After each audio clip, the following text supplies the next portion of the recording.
Hey everyone, looking at this CRF300L today. This is my brother-in-law's bike. So today we're going to be taking apart the suspension linkage, cleaning out the old grease, and reapplying some new grease. So I'll walk you guys through the steps. I'll have some torque specs as well towards the end of the video. And here we're just popping off the suspension linkage. I'm on one side, Derek, my brother-in-law's on the other, just to make things easy. So for the bearings, you're going to push the sleeve or roller, I guess, out. And then that you can access the pins on the inside.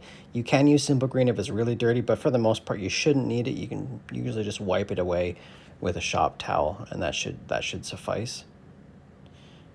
So the one piece we didn't show in this process is the dog bones, which is the suspension linkage piece to swing arm. Same process applies. Pull out the rollers, wipe out the old grease, put in the new grease. When reattaching the swing arm linkage, on my side where you can see me here, I'm pushing the bolt through, and you're going to be tightening on the opposite side. So I've got the foot-pound specifications here for you to use.